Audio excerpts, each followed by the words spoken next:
جنات تجري من تحتها الأنهار ذلك الفوز الكبير. قال النبي صلى الله عليه وسلم كل أمتي يدخلون الجنة إلا من أبى. قيل من أبى يا رسول الله؟ قال من أطاعني دخل الجنة ومن عصاني فقد أبى.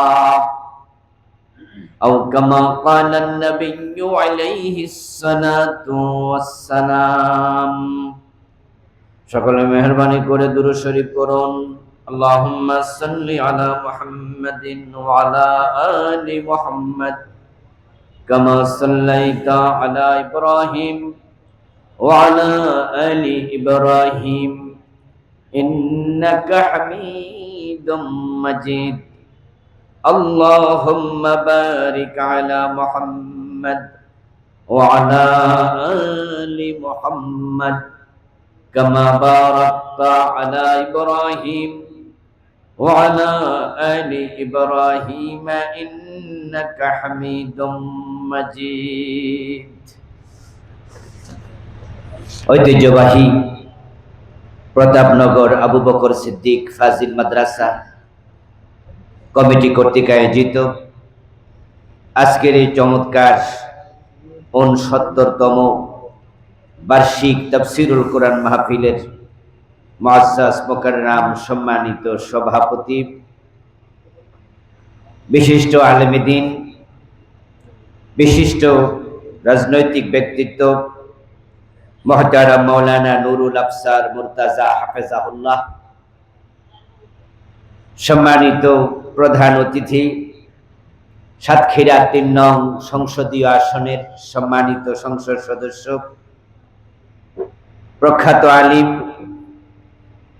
আপনাদের আশা আকাঙ্ক্ষার প্রতীক, আমার অত্যন্ত শ্রদ্ধাভাজন ব্যক্তিত্ব মুহতারাম হাফিজ মাওলানা মুহাদ্দিস মুফতি রবিউল বাশার সাহেব।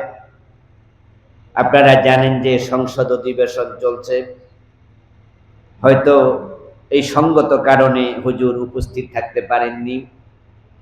আমরা হুজুরের জন্য দোয়া করি, আল্লাহ তাআলা যেই আশা প্রত্যাশাকে সামনে রেখে আপনারা ওনাকে এমপি নির্বাচিত করেছেন, তিনি যেন সুস্থতার সাথে সালামতির সাথে সে দায়িত্ব যথাযথ পালন করতে পারেন, বলুন আমিন। আজকের মাহফিলের সম্মানিত অতিথিবৃন্দ, বিশেষ করে জনাব মাকসুদুর রহমান সাহেব, সরকারের সাবেক অতিরিক্ত সচিব, জনাব বিএম ওমর ফারুক চৌধুরী সাহেব, তিনিও সরকারের সাবেক অতিরিক্ত সচিব, জনাব আলহাজ আবু দাউদ আলী সাহেব, অত্র ইউনিয়ন পরিষদের সম্মানিত চেয়ারম্যান, মুহতারাম মাওলানা আব্দুল মজিদ সাহেব আমার আগে অত্যন্ত চমৎকারভাবে আলোচনা উপস্থাপন করেছেন।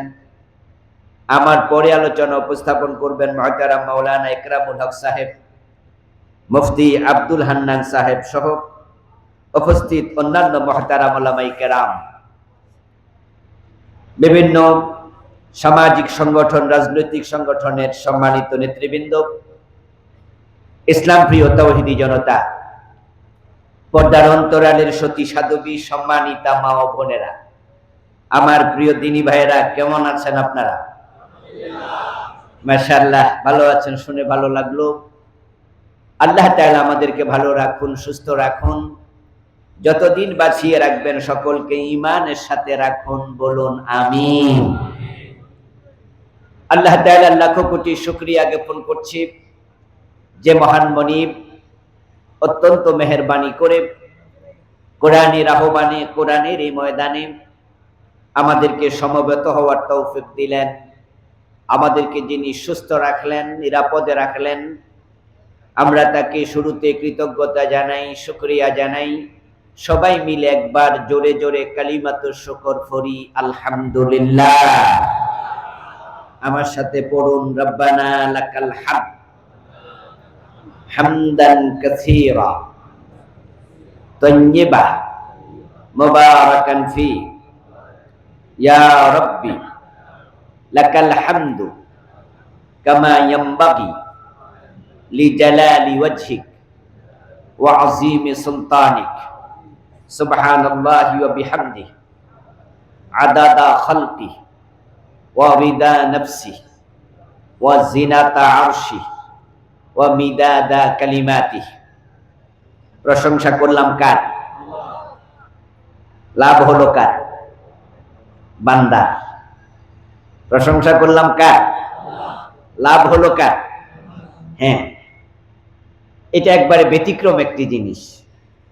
দুনিয়াতে যদি আমরা কেউ কারো প্রশংসা করি, যার প্রশংসা করলেন তার কিছু লাভ হয়, সামাজিক, অর্থনৈতিক বা অন্য। আমি যদি আপনাদের এখানে নির্দিষ্ট কোনো ব্যক্তির নাম ধরে প্রশংসা করি, তাহলে কিন্তু আপনাদের কাছে তার একটু সম্মান বাড়বে। আপনারা বলবেন যে সারছে কাম, ঢাকার হুজুরও উনারে চিনে, শুধু চিনে না উনার প্রশংসাও করে, তাহলে তো বোঝা গেল উনি সাধারণ মানুষ না রে। আমরা সাতক্ষীরার লোকেরা চিনি না, বাইরের লোকেরা উনারে চিনে। আমার প্রশংসার কারণে উনার কিছুটা হলো সম্মান বাড়বে। কিন্তু আল্লাহর প্রশংসা করলে আল্লাহর সম্মান কি বাড়ে? আল্লাহর সম্মান কি বাড়া দরকার আছে? আল্লাহ কি আমাদের কারো প্রশংসার মুখাপেক্ষী? বরং যারা প্রশংসা করে তাদের সম্মান আল্লাহ বাড়াইয়া দেয়। সুবহানাল্লাহ। লাইন শাকারতুম লাযীদান্নাকুম। এজন্য আল্লাহর প্রশংসায় কৃপণতা করবেন না। যখনই সুযোগ পান তখনই আল্লাহ তাআলার হাম, সানা, সুযোগ পেলেই দুরুদ, সুযোগ পেলেই জিকির, সময় কাজে লাগাবেন। আপনার একটা তাসবিহ হতে পারে আখিরাতে নাজাতের জন্য ওসিলা হয়ে যাবে। কিছু মানুষ আছে যারা জাহান্নামী হবে এত কম সওয়াবের কারণে, এত স্বল্প মাত্রার সওয়াব কম। নবীজি সাল্লাল্লাহু আলাইহি সাল্লাম উদাহরণ দিয়েছেন উকুনের ডিমের সাথে। আমি আলহামদুলিল্লাহ 9টি বই লিখেছি, তার মাঝে আমার একটা বইয়ের নাম ওহির আয়নায় পরকাল, যেটা প্রায় 500 পৃষ্ঠা কাছাকাছি। তো সেখানে আমি 500-র বেশি হাদিস আনছি। এই বই লিখতে গিয়ে একটা হাদিস আমি শিখেছি যেটা আমি ছাত্র জীবনে পাই নাই। বইটি আমি লিখেছি গত বছরের আগের বছর। এর মানে হলো কর্মজীবনও আমি শিক্ষকতা করছি 25 বছরের মতো। এর মানে দাঁড়ালো শিক্ষকতা জীবনেরও 22 বছর আমি এই হাদিসটি জানতাম না। হাদিসটা হলো নবীজির বক্তব্য, উকুনের ডিম পরিমাণ সওয়াবের কমতির কারণেও কিছু মানুষ জাহান্নামে যাবে। নাউজুবিল্লাহ পড়ে।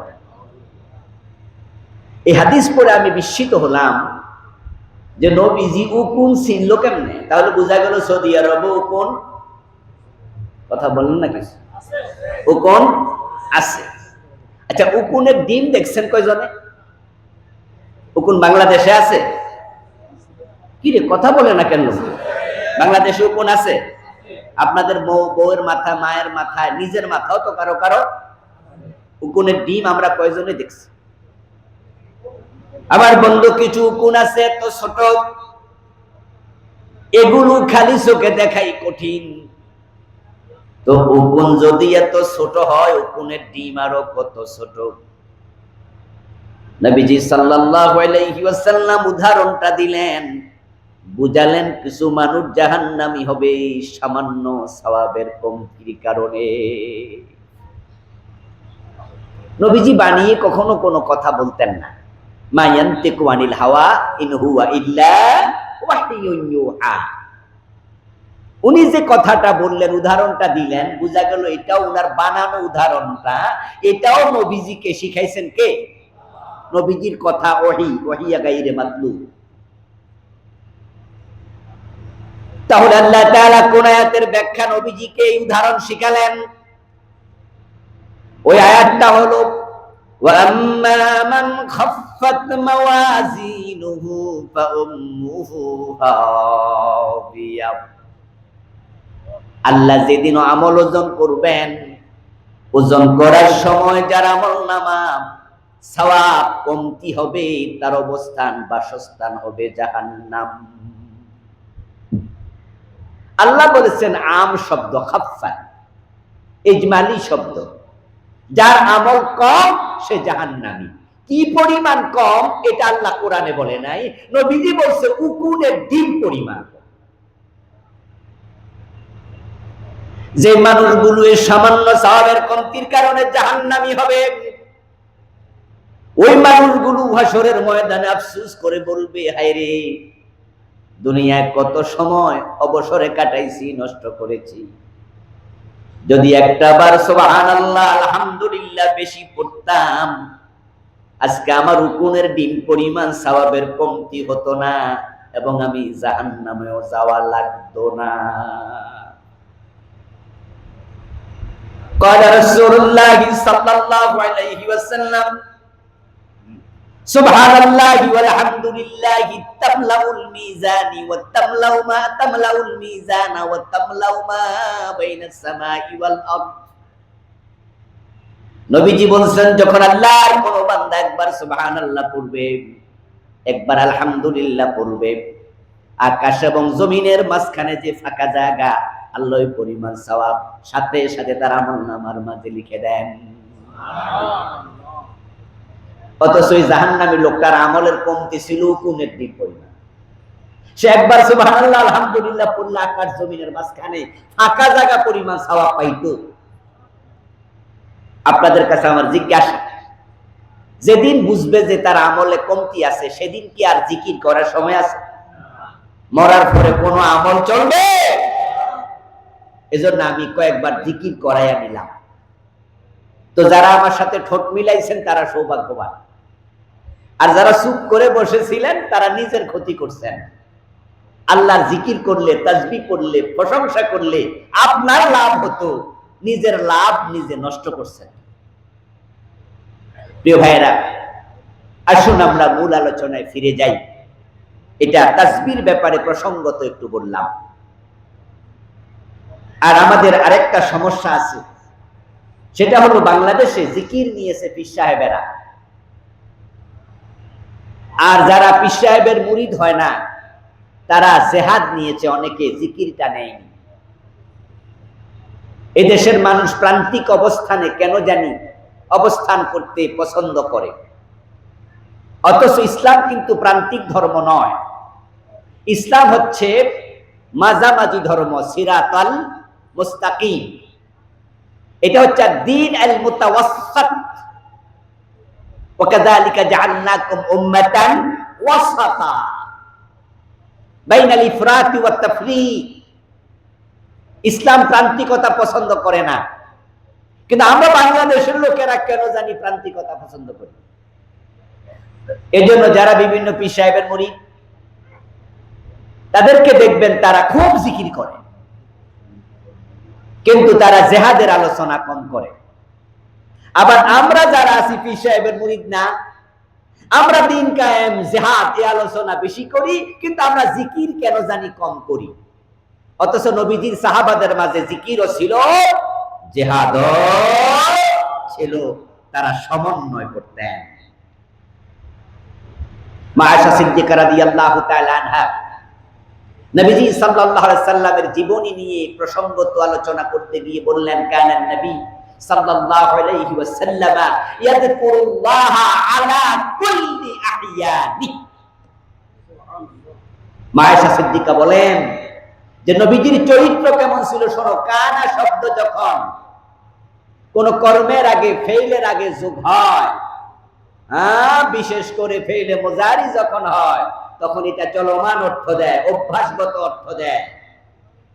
কানান নবিয়্যু ইয়াযকুরুল্লাহ, এর অর্থ হলো নবীজি আল্লাহর জিকিরে সব সময় ব্যস্ত থাকতেন।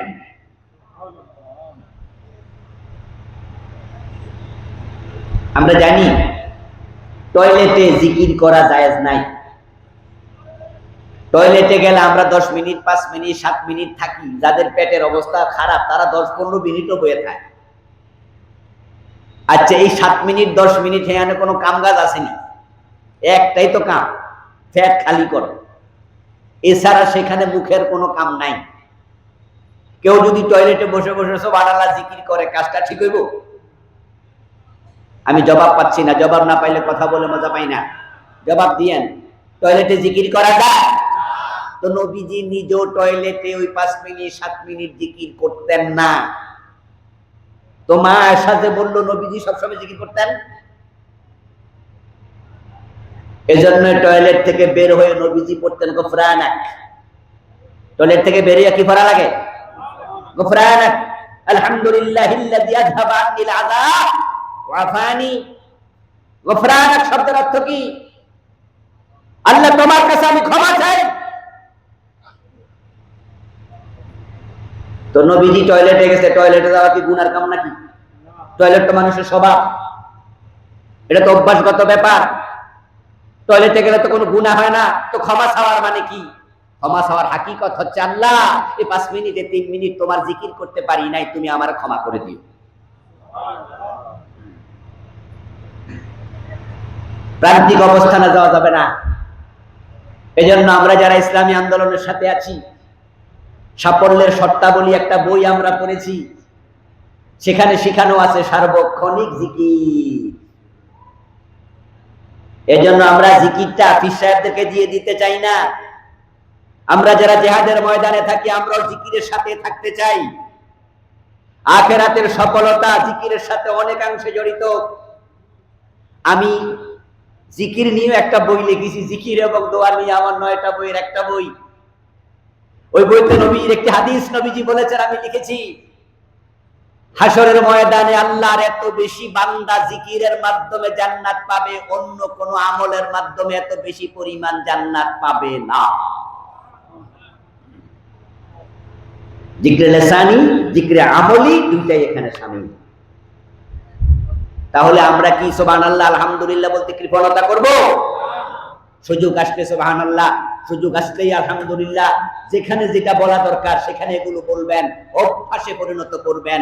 আল্লাহ বেশি বেশি তোমার জিকির করার তৌফিক দাও, বলেন আমিন। প্রিয় দিনী ভাইয়েরা, আমি আপনাদের সম্মুখে পবিত্র কোরআন মাজিদ থেকে সূরাতুল বুরুজের 11 নম্বর আয়াতে কারিমা তিলাওয়াত করেছি। নবীজি সাল্লাল্লাহু আলাইহি ওয়াসাল্লামের পবিত্র মুখ অনুসৃত ছোট্ট একখানা হাদিস পাঠ করেছি। আল্লাহ তাআলা তৌফিক দান করলে এখান থেকে কিছু কথা বলবো ইনশাআল্লাহ। আলোচনা শুরুতে বিনীত আরজ রাখতে চাই, যতক্ষণ পর্যন্ত আমি আপনাদের সাথে আছি ততক্ষণ কি আপনারা আমার সাথে থাকবেন? দুভাবে থাকবেন। একভাবে হলো উপস্থিত, আরেকভাবে হচ্ছে কথায় জবাব দিয়ে। কবরস্থানে কথা বলে মজা আছে, কারণ কবরস্থানে যারা থাকে সেখানে অসংখ্য মানুষ আছে, কিন্তু জবাব দেওয়ার মতো সামর্থ্য কারো নাই। আপনারা কি কবরস্থানের মুর্দা? সুতরাং আপনারা জবাব দিয়ে প্রমাণ করবেন যে আপনারা এখনো জীবিত আছেন। কথায় কথা আসবে।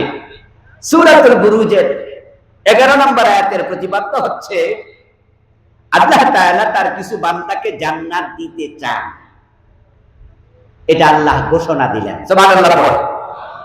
জান্নাত পাওয়ার মানসিকতা আছে, শখ আছে। জান্নাত পাওয়ার জন্য শখ থাকলে হবে না, আল্লাহর কাছে দোয়া করা উচিত।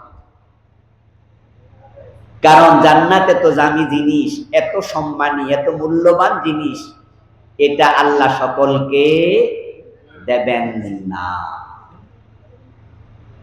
এবং এই জান্নাত এত দামি, এই জান্নাত পাওয়ার জন্য আল্লাহ তাআলার অনেক পরীক্ষা, অসংখ্য পরীক্ষা উত্তীর্ণ হওয়া লাগে।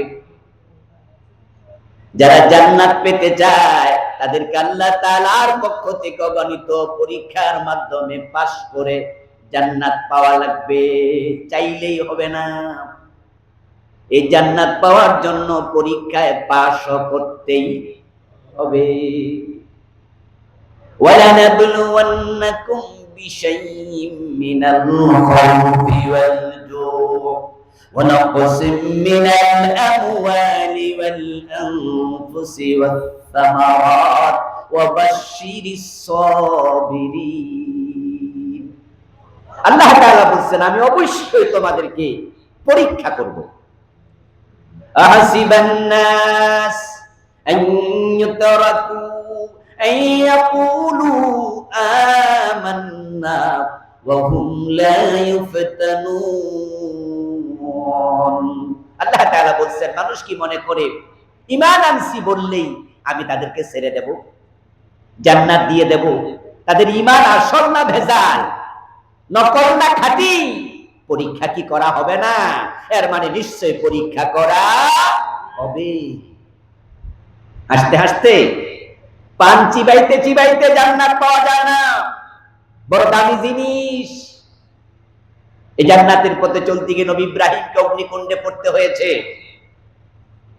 নবী ইয়াহইয়া আলাইহিস সালামকে কি মাজলুম হওয়া লেগেছে জাকারিয়া নবীকে করাত দিয়ে দুই টুকরা করা হয়েছে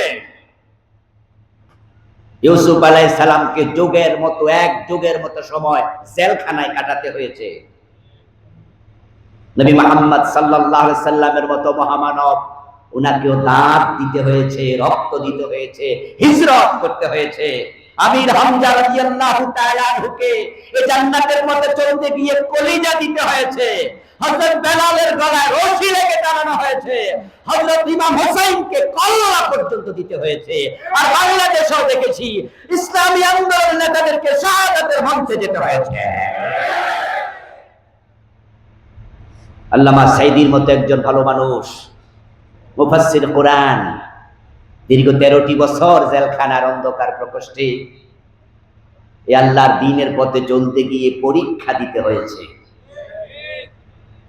এই পথ বড় কঠিন পথ জান্নাতের পথ এটা বড় দুর্গম বড় পিচ্ছি বড় কণ্টকাকীর্ণ বড় নরুময় বড় বন্ধু বড় কঠিন এক রাস্তা জান্নাতের রাস্তা এই জন্য জান্নাত যারা পেতে চান তারা আল্লাহর কাছে দোয়া করবেন আর আল্লাহ তাআলা তো বড় দয়াবান বড় মেহেরবান উনি যদি আপনার বারবার কাতর প্রার্থনার কারণে কোনো একদিন আপনার দিকে রহমতের নজরে তাকান আর রহমত যখন বিজয়ী হয় আল্লাহর ক্রোধ তখন প্রশমিত হয় তখন আল্লাহ গুনার দিকে আর তাকায় না যদি আপনার প্রার্থনার দিকে তাকাইয়া একদিন তীক্ষ্ণ দিয়া দেয় কপাল খুলে যাবে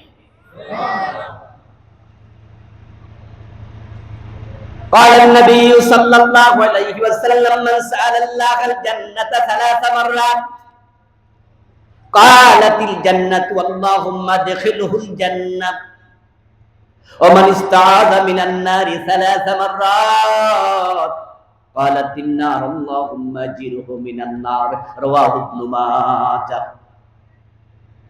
সুনান ইবনে মাজাহতে এসেছে নবীজি বলেন আল্লাহর কোন বান্দা যদি আল্লাহর কাছে 3 বার জান্নাত প্রার্থনা করে আল্লাহ তাআলা জান্নাতের কাছে খবরটা পৌঁছায়া দেন এবং জান্নাতকে কথা বলার ক্ষমতা দেন তখন জান্নাত বলে আল্লাহ তোমার এই বান্দা যদি আমাকে এতটাই চায় আমাকে এতটাই ভালোবাসে আমাকে এতটাই প্রার্থনা করে আমি জান্নাত বলি আদখিলহুল জান্নাত তুমি তাকে জান্নাতে ঢুকায় দাও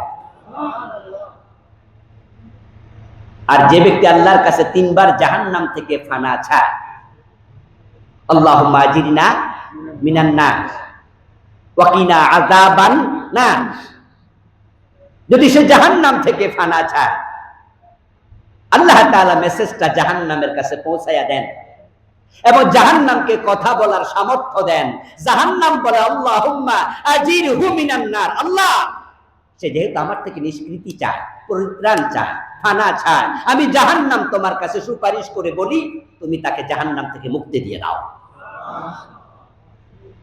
তাহলে আমার কথার জবাব দিন আপনারা জান্নাতে যেতে চান সবাই চান চাইতেই হবে কারণ যদি কোনো ব্যক্তি জান্নাতে না যায় তাহলে তার যাওয়ার জন্য আরেকটা জায়গা আছে ওইটার নাম কি এছাড়া 3 নাম্বার কোন জায়গা নাই ভাই ফ্যানটা একটু আগায় দিন আমার কাছে রাখুন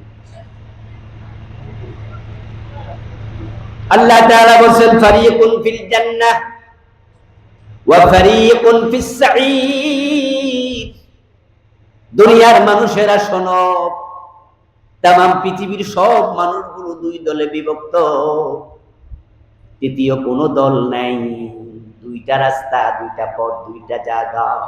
ফারীকুন ফিল জান্নাতি ওয়া ফারীকুন ফিস সাঈদ, তাম দুনিয়ার সব মানুষ কেউ হবে জান্নাতি, আরেক দল হবে জাহান্নামী। আজকের পৃথিবীতে প্রায় 800 কোটি মানুষ। এই 800 কোটি মানুষের মাঝে দুই জায়গার বাসিন্দা ছাড়া তৃতীয় কোন জায়গার বাসিন্দা নাই। তবে হ্যাঁ, জান্নাত জাহান্নামের মাঝখানে একটা জায়গার নাম আছে আরাফ, যেটার নামে একটা সূরাও আছে। কিন্তু আরাফের ব্যাপারে হাদিসে পাওয়া যায়, যারা আরাফের অধিবাসী হবে আল্লাহ তাআলা এক পর্যায়ে তাদের সকলকে জান্নাত দিয়ে দেবেন, তারাও জান্নাতি হয়ে যাবে। সুতরাং আরাফে চিরস্থায়ী ভাবে কেউ আর থাকবে না।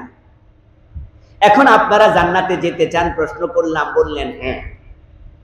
তাহলে আপনার এই আগ্রহটা, এটা যদি আল্লাহ কবুল করে আপনাকে জান্নাত দেয়, তাহলে জান্নাতটা সহজ। তবে হ্যাঁ, জান্নাতে যেতে চাইলে জান্নাত পাওয়া যাবে না। আল্লাহ তাআলা জান্নাত দেবেন কিছু শর্ত সাপেক্ষে। সূরাতুল বুরুজের 11 নম্বর আয়াতে আল্লাহ তাআলা সেই শর্তটাই বলেছেন। আমরা যারা আজকের মাহফিলে আছি, এখানে আমরা সবগুলো মানুষই জান্নাতে যাওয়ার জন্য আসছি। আমার সামনে যারা বসে আছেন, যাওয়ার সময় কি রিকশা ভাড়া দিবে? মাহফিল কমিটি আপনাদেরকে খাওয়াবে? এক প্যাকেট বিরিয়ানির জন্য বসে আছেন আইসা? না, এসেছেন যে ওলামাদের মুখ থেকে যদি কোরআন হাদিসের কিছু কথা শুনতে পাই, হতে পারে আমার জান্নাতের রাস্তাটা আরো সহজ হবে। এখানে আসার পিছনে উদ্দেশ্য হলো জান্নাত পাওয়া। প্রিয় ভাইয়েরা, জান্নাতে যেতে চাইলে জান্নাত পাওয়া যাবে না, সত্য যদি না মানেন। আমাদের দেশে অধিকাংশ মানুষের অভ্যাস হলো তারা জান্নাতে যেতে চায়, কিন্তু জান্নাতে যাওয়ার জন্য কি কি শর্ত এটা অনেকে জানে না, আবার যারা জানে সবাই এটা মানে না। অথচ আল্লাহ তাআলা যা বলেন তা চূড়ান্ত। আল্লাহর কথার মাঝে কোন রকমের ডিসকাউন্টের সিস্টেম নাই। তিনি যাহা বলবেন সেটা ফাইনাল। কোরআন মাজিদের 1 ডজনের বেশি আয়াতে আল্লাহ তাআলা জান্নাত পাওয়ার জন্য শর্ত দিয়েছেন 2টি। সূরা বুরুজের 11 নম্বর আয়াত, একই কথা বলেছেন সূরাতুল কাহাফের 107 নম্বর আয়াত, একই কথা বলেছেন আরো অনেক আয়াত, 1 ডজনের বেশি। ইন্নাল্লাযীনা আমানু ওয়া আমিলুস সালিহাতি কানাত লাহুম জান্নাতুল ফিরদাউসি নুজুলা। ইন্নাল্লাযীনা আমানু ওয়া আমিলুস সালিহাত লাহুম জান্নাতুন তাজরি মিন তাহতিহাল আনহার। এই 2টি শর্ত আল্লাহ বারবার বলেছেন। মাত্র 2টি শর্ত, বেশি নয়, বেশি নয়, সামান্য, মাত্র 2টি। আল্লাহ চাইলে 5টা, 7টা, 10টা, 20টা শর্ত দিতেন, আল্লাহর সে ক্ষমতা আছে, কিন্তু মাত্র 2টি দিয়েছেন। কারণ হচ্ছে আল্লাহ চান তার অধিক পরিমাণ বান্দা যেন জান্নাত পায়। এই জন্য নবীজি বলছেন ইয়াসসিরু ওয়ালা তুআসসিরু, বাশশিরু ওয়ালা তুনাফফিরু। ও আল্লাহর বান্দারা, ও খতিবরা, বক্তারা, ওয়াইজিনরা, আলেমরা, উলামারা, ইয়াসসিরু, তোমরা আল্লাহর দ্বীনকে, ইসলামকে সহজ করো। ওয়ালা তুআসসিরু, কঠিন ভাবে উপস্থাপন করো না। বাশশিরু, মানুষকে সুসংবাদ দাও জান্নাতের। ওয়ালা তুনাফফিরু, এমন ভাবে ওয়াজ করিও না যে মানুষ ডরে ভয়ে জান্নাত থেকে দূরে সরে যায়। ইসলামকে কঠিন বানাইও না। ইউরিদুল্লাহু বিকুমুল ইউসরা ওয়ালা ইউরিদু বিকুমুল উসরা। এটা কোরআনের আয়াত। প্রথমটা হাদিস, পরেরটা হলো কোরআন। ইউরিদুল্লাহু বিকুমুল ইউসরা, আল্লাহ চান তোমাদের সহজতা, তোমরা যেন সহজভাবে জান্নাত পেয়ে যাও। ওয়ালা ইউরিদু বিকুমুল উসর, আল্লাহ কখনো জান্নাতকে, ইসলামকে কঠিন বানাতে চায় না। আরে আল্লাহ যে তার কিছু বান্দাকে কত সহজে জান্নাত দেবে, এই আয়াতের ব্যাখ্যায় নবীজি বলেছেন, শোনো, আল্লাহ কিছু বান্দাকে আল্লাহ কত সহজে জান্নাত দেবে। শোনো, জাহান্নাম দেওয়ার পরেও আল্লাহ কিছু লোককে জান্নাত দিয়ে দেবে, জাহান্নাম দেওয়ার পরেও। এটা আবার কি? নবীজি বলছেন, জাহান্নাম যখন আল্লাহ ফয়সালা করবেন, একদলকে জাহান্নামে আরেক দলকে জান্নাতে দেবেন, জাহান্নামে যাওয়ার পর আল্লাহর দুই বান্দা জোরে জোরে চিৎকার দিতে থাকবে। তো যখন জোরে জোরে চিৎকার দিতে থাকবে, আল্লাহ তাআলা তখন ফেরেশতাদেরকে বলবেন, ও ফেরেশতারা, জাহান্নামের দারোগারা, এই দুইটা লোক জাহান্নামের ভিতরে জোরে জোরে চিৎকার দিচ্ছে, হইচই করছে, এই দুইটারে ধরে নিয়ে আসো। জাহান্নামের ফেরেশতারা ওই দুইটি লোককে জাহান্নাম থেকে বের করে আল্লাহর সামনে আনবেন। আল্লাহ তাআলা জাহান্নামী ওই দুই ব্যক্তিকে প্রশ্ন করবেন, জাহান্নামে আমি কত মানুষকে দিয়েছি, কিন্তু তোমাদের দুজনের মতো এত জোরে কেউ চিৎকার দেয় না, তোমাদের দুজন কেন এত জোরে চিৎকার দিচ্ছ, এ জবাব চাই। তখন তারা দুইজন উত্তর দেবে, আল্লাহ তোমার নজরে যেন পড়ি, তুমি যেন একটু খেয়াল করো, তাই আমরা জোরে জোরে চিৎকার দিচ্ছি, যেন তোমার নজরে পড়ি। আর এই কামটা আমাদের, এই বুদ্ধিটা কামে লাগছে, এই যে তুমি ডাইকে আনছো। আল্লাহ তাআলা এটা শুনে ধমক দেবেন, যাও জাহান্নামে যাও, চালাকি করছো আমার সাথে, আমার নজরে পড়ার লাইগা জোরে চিৎকার দিছো, যাও জাহান্নামে যাও। এই কথা বলার সাথে সাথে দুজনের একজন এক দৌড়ে জাহান্নামে ঢুকে যাবে, আরেকজন দাঁড়ায় থাকবে। নবীজি বলেন, যে দৌড় মাইরা জাহান্নামে ঢুকবে, সে জাহান্নামে ঢুকে দেখে জাহান্নামের আগুন ঠান্ডা হয়ে গেছে। সুবহানাল্লাহ বলেন।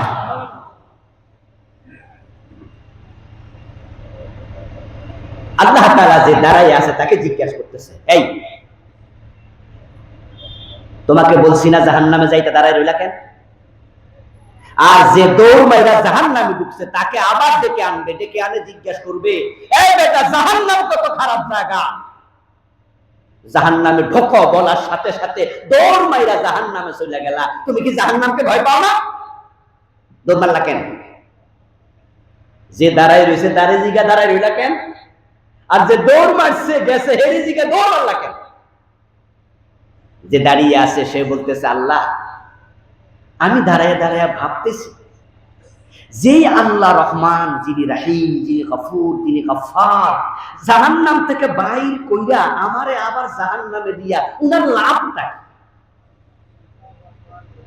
আমার রহমান খোদা আমারে আবার জাহান্নামে পাঠা, আমি বুঝলাম না। আমি যা কিছু চিন্তা করতেছিলাম আল্লাহ, আর কিছু না, যে রহমানের কি লাভ আমার জাহান্নামে দিয়া?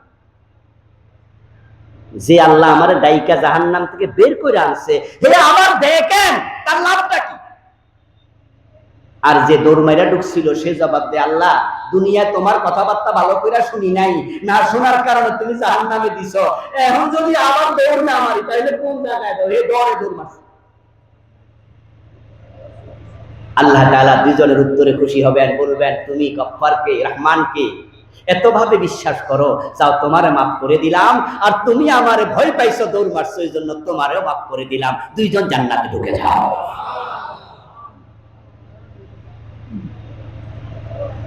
আমার বন্ধু, আল্লাহর জান্নাত আল্লাহ সহজে দেবেন, তবে একটা কথা ভুলে গেলে চলবে না, যে জান্নাতের ঘোষণা এখানে দিয়েছেন সূরা বুরুজের 11 নম্বর আয়াতে। 12 নম্বর আয়াতে বলছেন, ইন্না বাতশা রাব্বিকা লাশাদীদ। 12 নম্বর আয়াতে বলছে, নিশ্চয় তোমার রবের ধরা অত্যন্ত কঠিন। কিছু মানুষকে আল্লাহ তাআলা জাহান্নামে ফেলে দেবেন, তাদের প্রতি সামান্য ভালোবাসা প্রদর্শন করবেন না। এবার আপনাদের কাছে আমি জিজ্ঞাসা করবো, আপনারা জবাব দিয়েন। শুরুতে আমার অনুরোধ ছিল যে আমার সাথে থাকবেন। প্রশ্নটা হলো, যে জান্নাত আল্লাহ দেবেন বললেন, সে জান্নাত তিনি বানাবেন না বানিয়ে ফেলেছেন? উত্তর যেটা জানেন সেটা দেন। বানানো হবে না বানানো হয়েছে? আলহামদুলিল্লাহ, উত্তর একবারে সঠিক। যারা মুতাজিলা পথভ্রষ্ট সম্প্রদায়, তাদের বিশ্বাস হলো জান্নাত বানানো হবে। আর আমরা যারা আহলুস সুন্নাহ ওয়াল জামাতের অনুসারী, আমাদের আকীদা হচ্ছে জান্নাত অলরেডি প্রস্তুত করা আছে। নবীজি সাল্লাল্লাহু আলাইহি ওয়াসাল্লাম আল্লাহর জান্নাতে মেরাজের রাতে সশরীরে ঢুকেছেন। তো জান্নাত যদি বানানো না হয়, রাসূল জান্নাতে ঢুকলেন কেমনে? قال رسول الله صلى الله عليه وسلم دخلت الجنة وسمعت فيها القرآن دخلت الجنة ورأيت أكثر أهلها الفقراء واطلعت النار ورأيت أكثر أهلها النساء। আমার রাসূল জান্নাত নিজের চোখে দেখে এসেছেন, তারপরে দুনিয়ায় এসে সাহাবায়ে কেরামকে বলছেন, আমি জান্নাতে ঢুকেছি, আমি জান্নাতে কোরআন তেলাওয়াত শুনেছি, আমি জান্নাতে ঢুকেছি, আমি জান্নাতে ওয়ারাকা বিন নাউফেলকে রেশমি চাদর গায়ে দিয়ে ঘুরতে দেখেছি, আমি জান্নাতে ঢুকেছি, দুনিয়ার গরিব মানুষগুলোকে অধিকাংশ জান্নাতে দেখেছি, আমি জাহান্নামে উকি দিয়ে দেখেছি, দুনিয়ার অধিকাংশ নারী তাদেরকে জাহান্নামে দেখেছি। دخلت الجنة ورأيت هكذا هكذا هكذا وطلعت في النار رأيت هكذا هكذا هكذا। আমি তো তিনটা হাদিস বললাম মাত্র, কিন্তু নবীজি থেকে ডজন ডজন হাদিস আছে জান্নাত আমি এটা দেখেছি, এটা দেখেছি, এটা দেখেছি। ইমাম নবীজি বলেছেন, আমি হুরদেরকে জান্নাতে গান গাইতে শুনে এসেছি।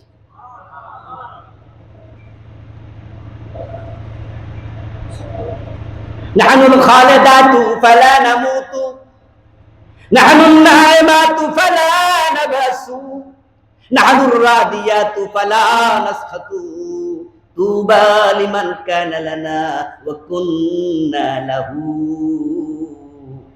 জান্নাতি হুরেরা কি গান গাইতেছে, রাসূল এই হাদিসে সে গানটাও সাহাবীদেরকে শুনাইছে। তাহলে আপনারা যে জবাব দিয়েছেন জান্নাত বানানো আছে, তাহলে জবাবের পক্ষে হাদিস দিয়ে আমি আবার দলিল দিয়ে বুঝাইলাম জান্নাত যে প্রস্তুত, তাতে কোনো সন্দেহ নাই। আচ্ছা, তাহলে জান্নাত প্রস্তুত, তাহলে জান্নাতে যাওয়ার জন্য আমাদের প্রস্তুতি নেওয়া দরকার আছে কিনা?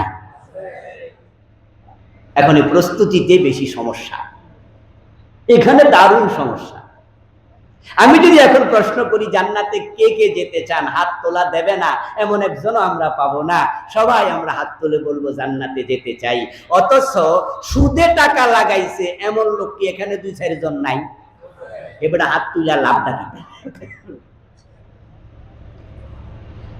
আরে বাংলাদেশে 92% মুসলমান, জান্নাতে কে কে যেতে চাও এই প্রশ্ন করলে সবাই হাত তুলবে, শুধু মুসলমান না, হিন্দুরা পর্যন্ত হাত তুলে বসে থাকবে। হ্যাঁ, এটা বাস্তবতা। কে না যেতে চায়? আমরা তো জান্নাতে যাওয়ার ব্যাপারে আল্লাহর কাছে দোয়া করি।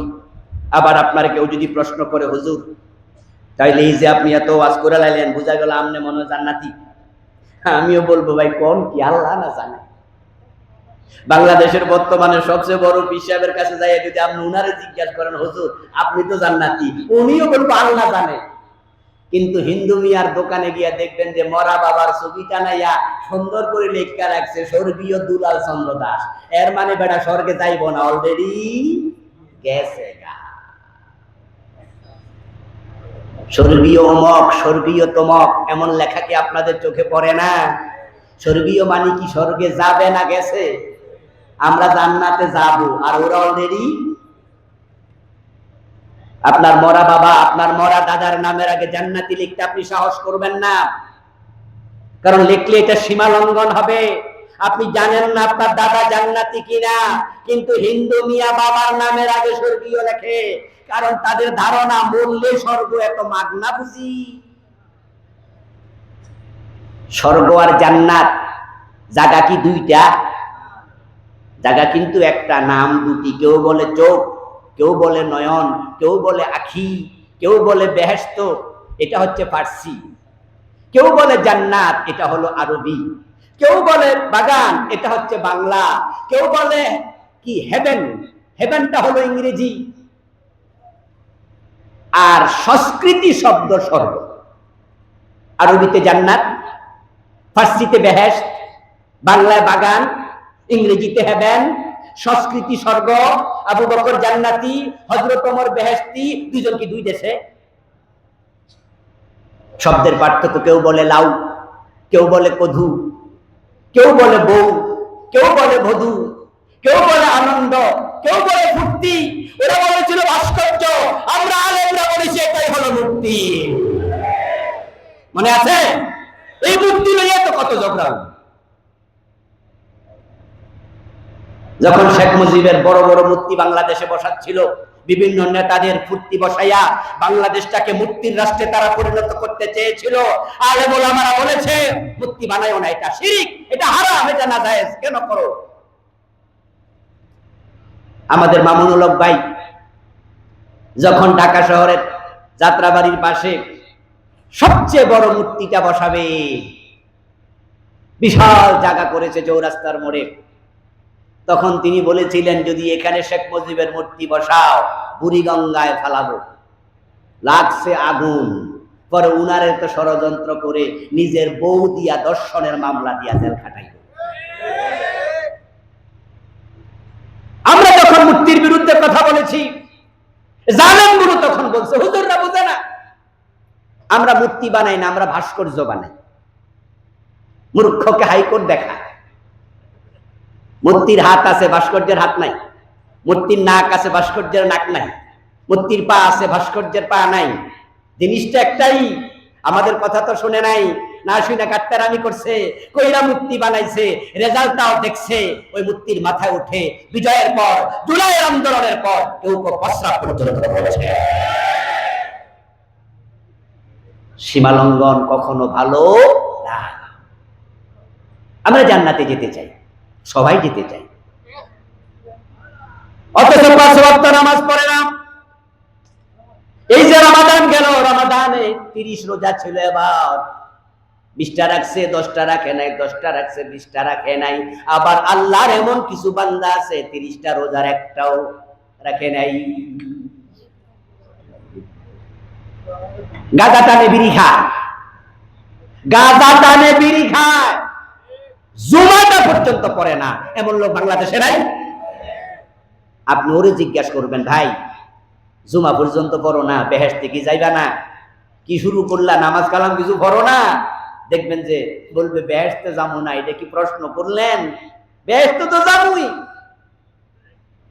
তো বেহেশতে গেলে যে মসজিদে দেখি না, তখন দেখবেন যে দোতরা কাঁধে নিয়ে গানে গানে জবাব দেয়, আছেন আমার মুক্তার, আছেন আমার ব্যারিস্টার, সেই বিচারের হাইকোর্টেতে তিনি আমায় করবেন পার, আমি পাপী তিনি জামিনদার, টুনটুনা টুনটুন।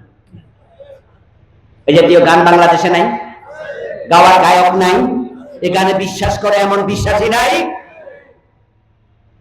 এমন পীরের মুরিদ হইছে যে পীরের মুরিদ হওয়ার পর পীর সাহেব কইছে বেহেশতে যাইতে টেনশন নাই, আমি তোমাকে সাথে কইরা বগলের তলা হাত দিয়া নিয়ে যাব।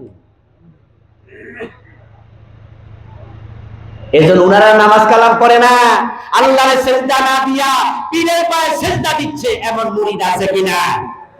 ও বেটা জান্নাতে যেতে চায়, জান্নাতে যাওয়ার শখেরও আছে।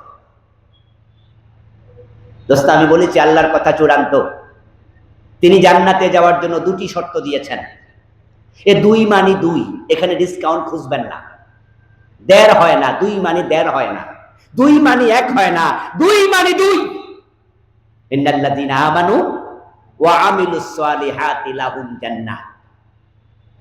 নামাজ না পড়ে জান্নাত খুঁজবেন? আরে নেক আমল শুধু নামাজ রোজা নয়, অনেকে তো আমার ইসলামের কিছু মানে না। আমার আগের বক্তা হুজুর বলেছিলেন, আমি আস্তে আস্তে গাড়িতে বসে শুনছিলাম, আফাতুমিনুনা বিবাদিল কিতাবি ওয়া তাকফুরুনা বিবাদ। নেক আমলের ব্যাখ্যা তো ভালো করে কনসেপ্টটা ক্লিয়ার না, যার কারণে এই দেশের এমন নামাজি পাওয়া যায় যারা 5 ওয়াক্ত নামাজ পড়ে, আবার আল্লাহর কোরআনের আইনের কথা বলতে চেহারা কালো করে, কোরআন ওয়ালাদেরকে রাজাকার বলে গালি দেয়। সালমান এফ রহমান সেবেলা কিন্তু বেনামাজি না,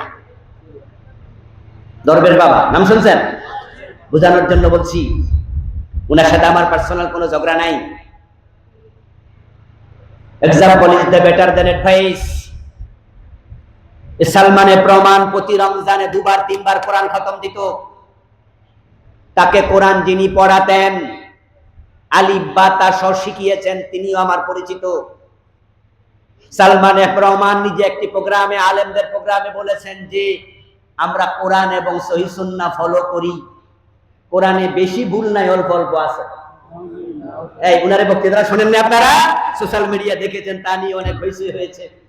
উনি বলছে কোরআনে তেমন সমস্যা নাই, অল্প সমস্যা, কিন্তু হাদিসের মাঝে কিছু সমস্যা আছে, আমরা সহিগুলা ফলো করি।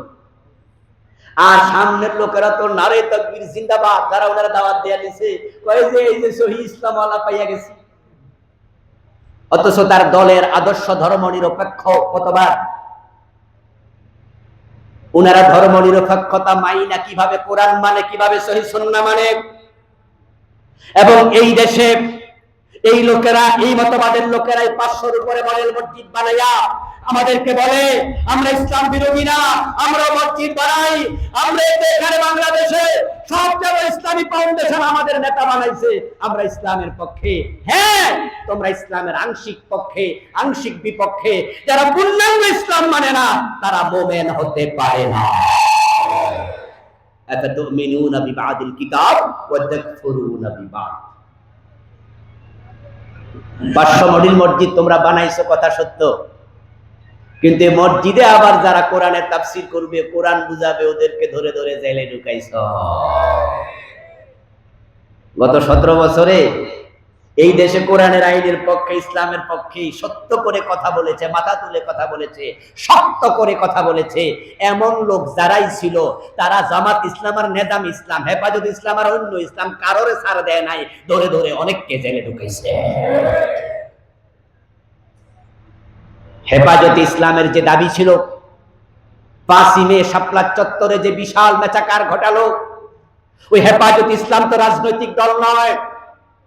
তারা এখনো বলে তারা রাজনৈতিক দল নয়, যদিও তাদের বর্তমান যিনি আমির মুহিবুল্লাহ বাবু নগরী সাহেব, বয়োজ্যেষ্ঠ আলেম, শ্রদ্ধেয় আলেম, উনাকে আমরা শ্রদ্ধা করি, কিন্তু হেফাজতের আমির উনি কিছুটা বেশি রাজনীতি করে লাইছিল, ঠিক না? এই নির্বাচনের আগে শুধু ফতুয়া দিত, অমুক দলকে ভোট দেয়া যাবে না, তমুক দলকে ভোট দেয়া হারাম। উনি তো রাজনীতি করে না, রাজনীতি নিয়ে মাথা ঘামায় কেন, অমুক দলের বিরুদ্ধে ফতুয়া দেয় কেন? আমার ধারণা উনি কিছু টাকার কাছে বিক্রি হয়ে গিয়েছে, অথবা ভারত থেকে উনাকে প্রেসক্রাইব করা হয়েছে, তাই তিনি একটি নির্দিষ্ট ইসলামী দলের বিরুদ্ধে সারাক্ষণ মিথ্যা প্রপাগান্ডা করেছেন। আল্লাহ উনাকে হেদায়াত দান করুক, বলেন আমিন। আমরা উনারও কল্যাণকামী।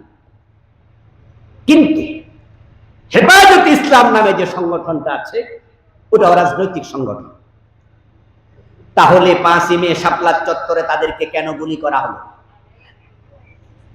আমার বন্ধু, তারা তো সরকার পতনের দাবিতে 5ই মে যায় নাই শাপলা চত্বরে, বরং তাদের যে 11 দফা দাবি ছিল, 1 নাম্বার দাবি ছিল আল্লাহর উপর আস্থা এবং বিশ্বাস সংবিধানে পুনঃস্থাপন করতেই হবে। আরে ভাই, আল্লাহর উপর বিশ্বাস আর আস্থা যদি না থাকে, তাহলে কারো ঈমান থাকে? তো ঈমান ছাড়া 500 মডেল মসজিদ বানাইয়া লাভ নাই। আর আল্লাহর উপর আস্থা বিশ্বাস বাদ দিলে তোমার ঈমান থাকে কেন? এজন্য আমি বলেছি, জান্নাতে যাওয়ার জন্য 2টি শর্ত, এখানে ডিসকাউন্ট খুঁজবেন না। 1 নাম্বার শর্ত ইন্নাল্লাযীনা আমানু, নিশ্চয় যারা ঈমান এনেছে। দ্বিতীয় শর্ত আমিলুস সালিহাত, এবং নেক আমল করেছে। এই 2 শর্ত যারা মানবে, কানাত লাহুম জান্নাতুল ফিরদাউসি নুজুলা, আল্লাহর ঘোষণা আমি সবচেয়ে বড় জান্নাত ফেরদাউসের মালিক তাকে বানিয়ে দেব। আমার প্রিয় ভাইরা, দুই শর্ত মানলে জান্নাত। কেউ কেউ মনে মনে বলবেন জান্নাত তাহলে তো বড় সস্তা হয়ে গেল। আমি বলবো দোস্ত, না না, আপনি যত সস্তা ভাবছেন তত সস্তা না। এখানে দিলে আবার শ্রোতারা দেখতে পাবে না।